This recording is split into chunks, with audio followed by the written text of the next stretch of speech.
ये फरमाइएगा सर, ये एक तो बहरान खत्म हो गया या फिर आज से कोई नए बहरान पैदा हो रहे हैं? बहुत शुक्रिया चौधरी साहब। देखिए चौधरी साहब, बहरान तो इस मुल्क के अंदर 75 साल से चल रहे हैं।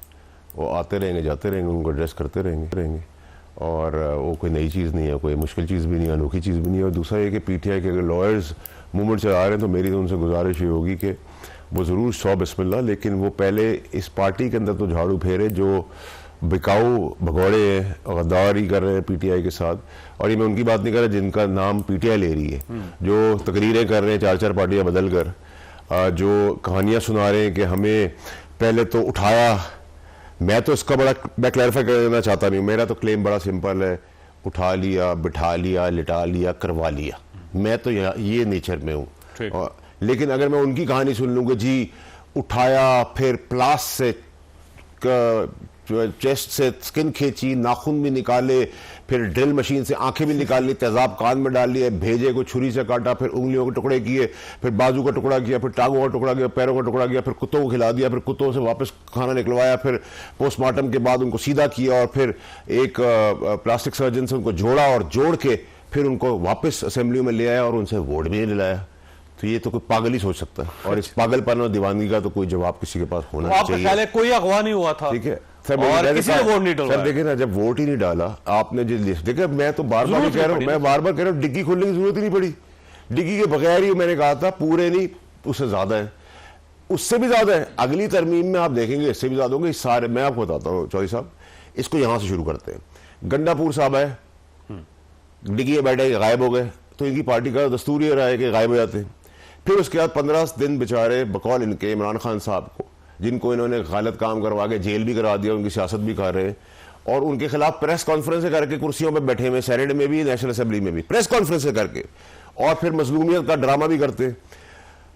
तो गंडापुर डिग्गी में चले गए, तो गंडापुर अगले दिन बरामद हो गए। 18 अक्टूबर को इन्होंने 6.5 फुट का बंदा है, डिग्गी में जा नहीं सकता। नहीं सर, बड़ी डिग्गी भी होती है, ऐसे बिस्ला नहीं है। अच्छा, उसके बाद सर 18 अक्टूबर को इन्होंने कहा मुल्कगीर एहतजाज होगा, मक्खी का बच्चा नहीं निकला, कौम समझ गई है। फिर जो कल तकरीर कर रहे थे, उनकी जबान कहीं थी, दिमाग कहीं था, बॉडी लैंग्वेज कहीं थी। 4 पार्टी उन्होंने छोड़ी हुई है, उनसे रिफंड मांग लिया गया है, रिफंड मांग लिया गया। बताता हूँ।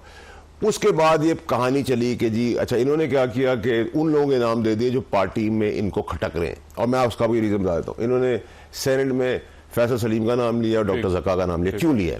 क्योंकि वो चेयरमैन कमेटी बन रहा था इंटीरियर की। इन्होंने भरपूर जोर लगाया सैनिटर्स ने कि वो ना बने, इनका फेवरेट बन जाए।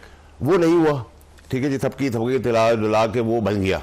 ठीक है जी, चॉइस नहीं बची, लास्ट मिनट आ गया था, खत्म हो रहा था, वो बन गया। उसकी दुश्मनी वहां से डॉक्टर जक्का जो है वो उसको सपोर्ट करती हैं, फैसल को। तो उन्होंने कहा पहले तो इनको रास्ते में इस बात से निकाल दो।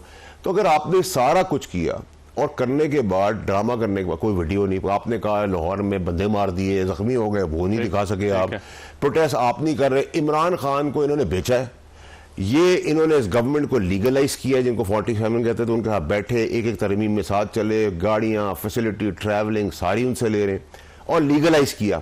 और उसके बाद ये पहली तरमीम है जिसमें तरमीम का बाइकआउट किया, क्लॉजेस पे पीटीआई ने वोट डाल दिया। ठीक है सर, और अब पार्लियामेंट्री कमेटी का हिस्सा भी बन रहे हैं। अच्छा, अब हिस्सा ही बन रहे हैं और ड्रामेबाजी की। अच्छा, फिर इन्होंने कई ये सब कुछ बेचने के बाद ये मसौदा लेके इमरान खान साहब के पहुंच गए। पहले कह रहे थे 15 दिन से हमें मिलने को नहीं दे रहा, फिर अचानक से सबको मिलने दे दिया, तो आप गवर्नमेंट की बात मान ली और आप चले गए। फिर इनको 3 का जब अंदर जाने होगा तो उन्होंने कहा टाइम है, 5 का बहाना करके मिलो ही ना खान से।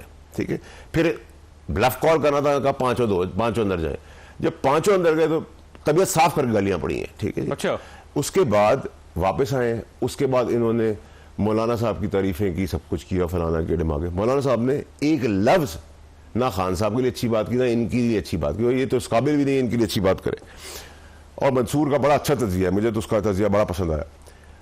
इसी तरह चौधरी साहब, अब कोई कौम ये इनकी बातें सुनने को तैयार नहीं है। अच्छा, ये बातें जो कह रहे हैं ईमान में उमर अयूब साहब के, जी ये सब मैंने आपको जो पूरा खाका बैठ के बताया कि कुत्ते को भी खिलाने के बाद निकाल लिया, प्लास्टिक सर्जरी से बना भी लिया, लिटा भी दिया, ले भी आए और वोट भी नहीं लिया, तो कोई गधा ही काम करेगा। दूसरी चीज है कि उनसे रिफंड मांग लिया गया। इस रिफंड की आगे कॉन्टेशन आनी है, सियासत मुश्किल हो जाएगी या रिफंड करना होगा। रिफंड इतना भारी है कि कोई भी रिफंड नहीं करना चाहेगा।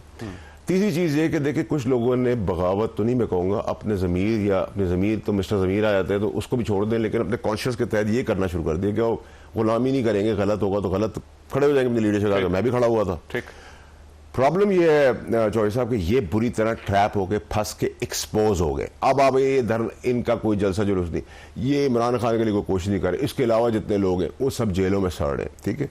ये चाह रहे थे कि लोग फंस जाएं। अच्छा ये ड्रामा जो कल किया उमर अयूब साहब ने, ये एक दिन पहले करते, जब आपको पता था ऐवान में लोग छुपा दिए हैं और 4th फ्लोर पर 3rd फ्लोर पर, तो तुमने पहले क्यों नहीं बताया? ये तशद्दुद की स्टोरी तुमने क्यों नहीं बताई? ये सब कुछ पहले क्यों नहीं बताया जब तुम्हें तो पता था ना, ठीक है। तो फिर जब इतना सब कुछ के बाद भी कौम नहीं समझी, सब बिकाऊ है, जिनके नाम है वो सेकेंडरी स्टेज के ऊपर है, ये तो खुद बिकाऊ है। अभी रिफंड के ऊपर भी तमाशा आप देखेंगे। फिर उन्होंने कहा कि जी आप गंडापुर साहब ने आज भी तकरीर की, तो वो वाली तकरीर है कि वो कहावत है ना कि बाप मरेगा बैल कटेगा तो बटेगा, तो वो किसने देखा? अब कौम को ये भी समझ में आ गया, वो कह रहे हैं गद्दार है हमको, तो सबसे पहले तो एक बड़ा शीशा ला के उनके आगे रख देना चाहिए था ताकि वो अपने आप को देख लेते, तो वो भी नहीं किया। अगली बार हम वो शीशा ही पहुंचा देंगे। और दूसरा कि देखिए चौधरी साहब, ये जो है ना मेरा फोन, ये ऐसी चीज है कि बस मैं आपको क्या बताऊं। ये सिर्फ आपका फोन क्यों है जिस तरह, उसमें सब कुछ है और दूसरों के फोन में क्यों? दूसरों के फोन में होगा शायद, जरूरत नहीं है अच्छा ठीक है, इस तरह लेने से।